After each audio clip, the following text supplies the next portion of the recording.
This is Garis Masculist MGTOW flyers, that is 2 3-page essays on the themes of masculism and MGTOW, written by and read aloud by Prof. Dr. Hugo de Garis. This is flyer number 516, entitled, "What Will Life Be Like for Fluffies and Fluffie Feminists when Millions of Masculists Hate Them?" This is part 2. Carrying straight on. To have that shattered may be just too psychologically threatening to her, so she may prefer to dump her biconscious boyfriend rather than her monoconscious feminist religion. Similarly, the biconscious boyfriend may become increasingly frustrated and angry at the closed-mindedness of his monoconscious feminist girlfriend and end up dumping her instead, and pair up again with a woman who is much more open to masculinist ideas, who has a more open, flexible mind, who is prepared to listen to what the masculists have to say, and will see the powerful logic and force in the masculinist arguments, and agree with her biconscious boyfriend that, yes, governments should reform the divorce courts, create GECs in the parliaments, legislate the PARA, it's paternity rejection right, so women can't commit the massive gender crime of pill lying on her boyfriend/husband and then force him to work for decades of his life to pay for a kid he never wanted in the first place. Legislate the OPTAB, OPTAB, obligatory paternity testing at birth of all births, to combat women's paternity fraud, where in about 5% of pregnancies the husband is not the father, an awfully callous gender crime committed by the mother against her husband that needs to be criminalised so that a paternity frauding woman goes behind bars for decades, a major gender crime against men.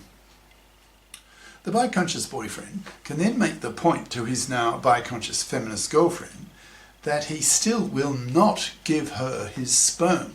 even though she is a very sympathetic biconscious feminist girlfriend, until the gender laws have been men-fared,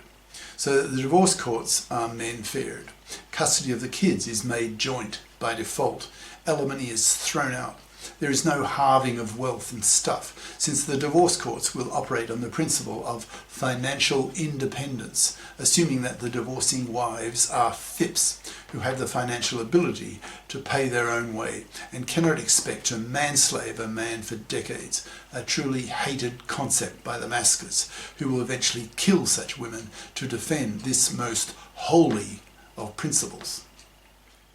Now imagine that there are millions of biconscious masculists who have converted their former monoconscious feminist girlfriends to become biconscious feminists.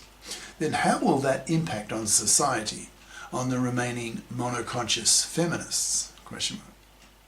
Obviously, it will put enormous moral pressure on these monoconscious feminists that if they don't become biconscious themselves, then their biconscious masculist boyfriends will be much more likely to dump them and take up with a more biconscious feminist woman who understands him a lot better and will be a lot nicer to him than the stereotypical monoconscious feminazi who has been taught all her life that men are pigs, men are toxic, men are rapists, etc. And so has a rather antagonistic attitude towards men and towards her boyfriend. Her boyfriend can threaten her that if she doesn't become more biconscious, then she risks being dumped by him, and that he might start up a relationship with Jill, his work colleague, who is a lot more biconscious, as he knows from discussions with her at work. The very existence of millions of biconscious feminists will place enormous moral pressure on monoconscious feminists to become biconscious themselves, or they will make themselves uncompetitive relative to the more biconscious feminists when it comes to attracting and particularly holding a boyfriend who is very likely to be biconscious, since there are now millions of them. When millions of women have converted themselves into biconscious feminists, then sooner or later the female media will take up this issue and discuss it in their articles, in magazines, on TV shows, etc. This way, biconscious feminism will penetrate the masses and will indirectly spread masculist ideas, since for a woman to be biconscious, by definition, she has to absorb masculist ideas. She has to learn that gender oppression is a two-way street, and that the masculists have a lot of gender political clout. With millions of biconscious masculists, the parliaments can be approached, with masculists pushing the politicians to set up the GECs, that's Gender Equality Committees, so that the various masculist pieces of legislation can be implemented, particularly the para and the op-tab, plus a much greater moral pressure put on young women to FIP up, or be severely punished by society, by men, by them not getting a man. Since there are millions of masculists, a young woman who gets the reputation of being a fluffy in her social circle will really suffer, because her male classmates will see her as a fluffy, as a manslaver, as vermin, so will be both socially and sexually rejected. Her life will be made utterly miserable, so we can expect then that millions of young women will pour into STEM fields and the professions, so that they may have at least some chance of having a baby. But first, they will need to vote, in capital letters, with men, for the men fairing of the gender laws, since men, biconscious, masculistic men, will continue to not give these young women their sperm until it is safe for them to be fathers again, unlike in the current gender political hellhole, in which one father in 4 gets financially massacred in the hated, fluffy feminist, hypocrite, genocider controlled divorce court system. Once most of the smartest top 10% of the population have become biconscious, they will then spread their attitudes and values to the rest of the culture, so that the average Jane and the average Joe will be influenced by this new biconscious paradigm and absorb these new values into their psyches. In the meantime, which may take a decade or more, masculists will probably use their very considerable anger and hatred to penetrate the monoconscious feminist media blockage,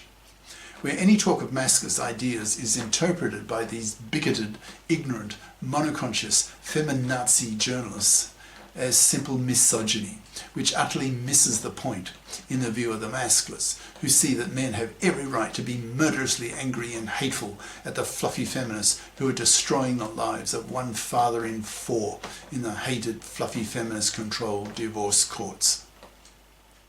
But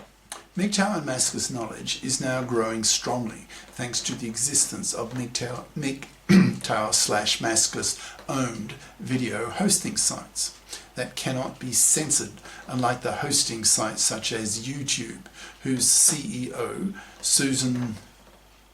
Wojcicki, pronounced Wojcicki,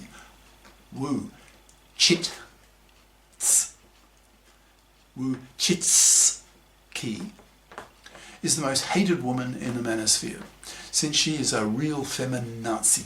who promotes feminist channels and deletes, capital letters, masculist channels, a real feminazi cunt in the eyes of the masculists, who will put her name high on the blacklist if it comes to a sex war between the sexes. So great is the hatred level of the masculists to what the fluffy feminists are doing to men in the divorce courts. As the number of masculists and MGTOW grows into the hundreds of thousands, as it probably currently is, into the millions, then many millions, then all the above scenarios will probably play out and the tide will turn. Biconscious masculist ideas will be seen as commonplace, common sense, reasonable, and everyone will be expected to see their sense and reasonableness. Then the politicians can get into the act and cause the men fairing of the gender laws, reforming the divorce courts, legislating the para and op-tab, boy fairing the schools, in brackets, by increasing the proportion of male primary school teachers,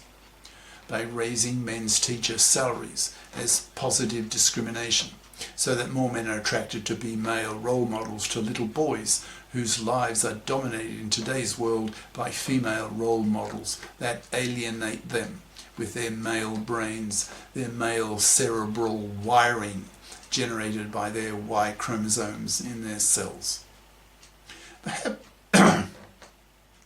Perhaps a decade from now, it will be virtually impossible for a monoconscious feminist to exist. The social pressure on her will be so strong to be biconscious.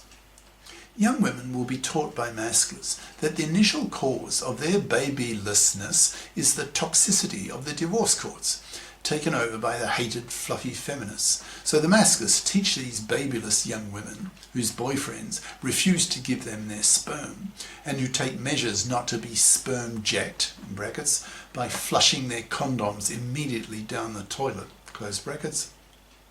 that the root cause of their babylessness are the fluffy feminists, who are monoconscious. So these young women are taught by the masculists to hate the monoconscious feminists as the reason why they remain babyless.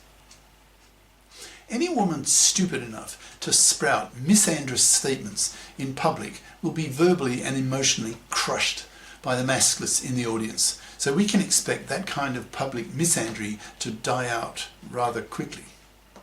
Women in their relationships will be forced to come to terms with the existence of millions of biconscious masculists who will be extremely intolerant of monoconscious feminists and will quickly dump them if they remain true MFBs. That's monoconscious feminazi bigots,